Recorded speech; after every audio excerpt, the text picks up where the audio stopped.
విషయానికి వస్తే ఓకే, ఇంకా మీరు ఇందాక ఇంకొక విషయం కూడా ప్రస్తావించారు, నాగబాబు గారు, ఏదైతే నాగబాబు గారి విషయం.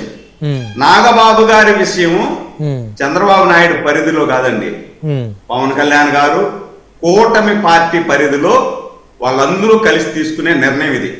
ఎవరినో ఒకరిని మంత్రివర్గంలో తీసుకునేయాలంటే ఇక్కడ తెలుగుదేశం ప్రభుత్వం కాదు, ఇది ఎన్డీఏ ప్రభుత్వం. మూడు పార్టీలు కలిసి నడుపుతున్నటువంటి ప్రభుత్వం, తెలుగుదేశం ప్రభుత్వం కాదు. చంద్రబాబు నాయుడు ఇష్టం వచ్చినట్టు అందరినీ ఎవరు కావాలంటే వాళ్ళ మినిస్టర్ ఇచ్చుకోవడం, ఎవరు కావాలంటే వాళ్ళకి ఎమ్మెల్సీలు ఇచ్చుకోవడం కాదు. ఇక్కడ కూటమి పార్టీలు మూడు కూర్చొని ముగ్గురు అధినేతలు కూర్చొని ఒక నిర్ణయం తీసుకొని ఆ నిర్ణయం ప్రకారమే ముందుకెళ్తారు.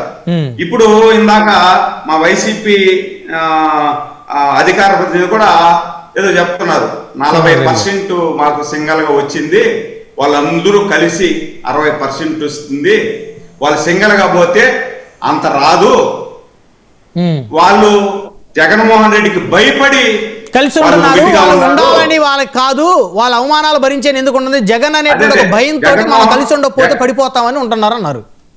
జగన్మోహన్ రెడ్డికి భయపడి ఉన్నారు, కలిసి ఉండకపోతే పడిపోతామని చెప్పి ఆయన చెప్తున్నాడు. ఆల్రెడీ ప్రజలు పడగొడేసినారు మిమ్మల్ని. మేము కలిసి ఉండేది ప్రజల కోసం కలిసి ఉంటున్నాం, రాష్ట్ర భవిష్యత్తు కోసం కలిసి ఉంటున్నాం.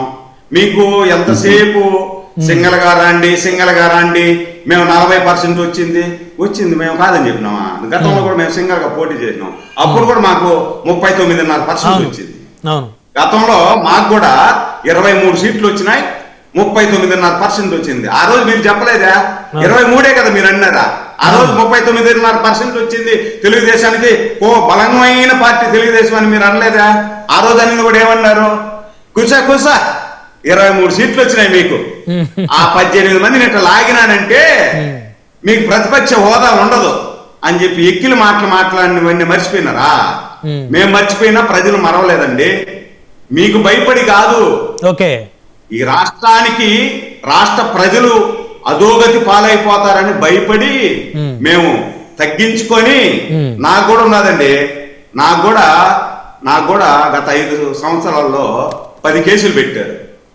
పురుషోత్తమ రెడ్డి గారు బాగా తెలుసు నేను పార్టీకి ఎలా పనిచేశాను, కమిట్మెంట్ ఎలా ఉంటుందని.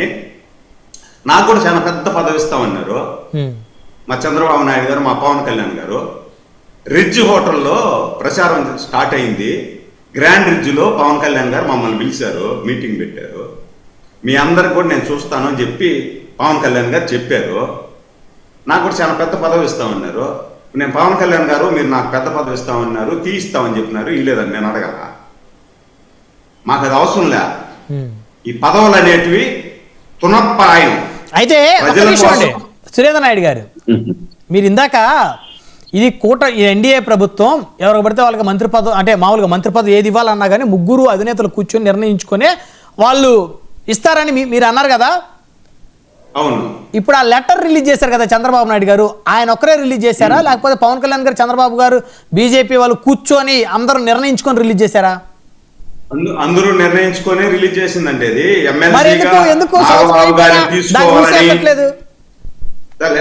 నాగబాబు గారిని ఎమ్మెల్సీగా తీసుకోవాలని మొట్టమొదటిసారి ఆయనకి ఎంపీ టికెట్ అనౌన్స్ ఇద్దామనుకొని వాళ్ళందరూ కూర్చొని ఎంపీ టికెట్ వదిలే ఎమ్మెల్సీగా ఏదో ఒక దగ్గర అకామిడేట్ చేద్దామని ఇదే గ్రాండ్ రిడ్జ్ లో మేమందరూ కూర్చొని మాట్లాడేటప్పుడు పవన్ కళ్యాణ్ గారు, నాగబాబు గారు ఉన్నారండి, నేను ఫోటో పంపిస్తాను మీకు.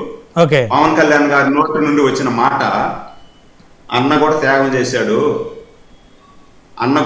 చేశాడు, ఎంపీగా పోవాలనుకున్నాడు, ఎమ్మెల్యే చేద్దాం అనుకున్నాం, ఎమ్మెల్యే కూడా కొన్ని సమీకరణల వల్ల అన్నకు వద్దనుకున్నాం, అధికారంలోకి వచ్చిన తర్వాత అన్నకు సముచిత స్థానం ఉంటుంది.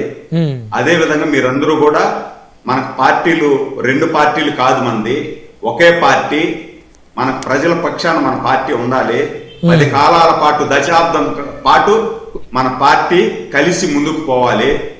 మన ధ్యేయం ఆంధ్రప్రదేశ్ ప్రజలు బాగుండాలా, ఆంధ్రప్రదేశ్ డెవలప్మెంట్ కావాలా, ఆ దృష్టితో మీరు వెళ్ళండి అని చెప్పి పవన్ కళ్యాణ్ గారు చెప్పారు. దాని తర్వాత అధికారంలోకి వచ్చిన తర్వాత వాళ్ళు కూర్చొని మాట్లాడుకొని ఎమ్మెల్సీగా ఆయన్ను అకామిడేట్ చేయాలనుకున్నారు, చేశారు.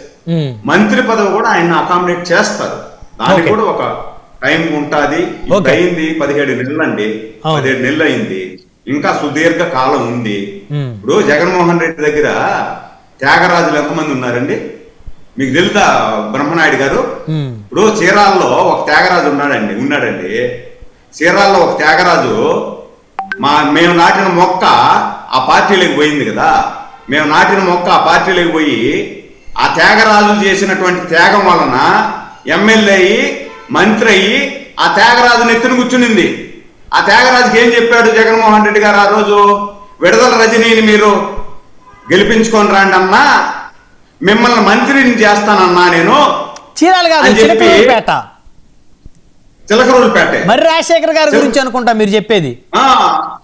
చిలకరూరుపేటలో అని చెప్పాడు ఆ రోజు, మిమ్మల్ని మంత్రిని చేస్తానన్నా, ఆమెని ఎమ్మెల్యేని చేసుకుని రండి అన్నా అని చెప్పి ఆ త్యాగరాజుకి చెప్పారు.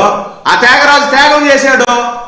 ఏం చేశారు 5 సంవత్సరాల్లో ఆ త్యాగరాజుని? ఎమ్మెల్సీ ఇచ్చారు కదా, మంత్రి పదవి ఇచ్చారా? ఎమ్మెల్సీ ఇచ్చారు. కనీసం ఎమ్మెల్సీ ఇచ్చారండి. కనీసం ఎమ్మెల్సీ ఇచ్చి ఆయన మర్యాద ఇచ్చారా, గౌరవం ఇచ్చారా?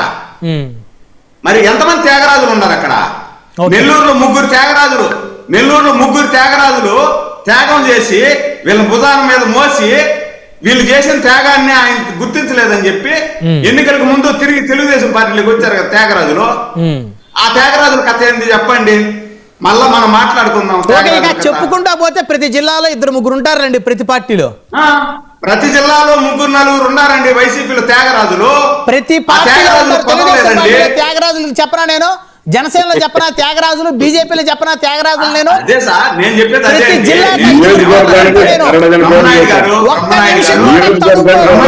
కూటమి ప్రభుత్వం 3 పార్టీలకు చెందిన త్యాగరాజులు. నేను త్యాగరాజుల గురించి ఆయన అన్నాడు కాబట్టి నేను అంటున్నా, త్యాగరాజులు అన్ని దగ్గర ఉంటానండి. నేను కూడా త్యాగరాజు అండి.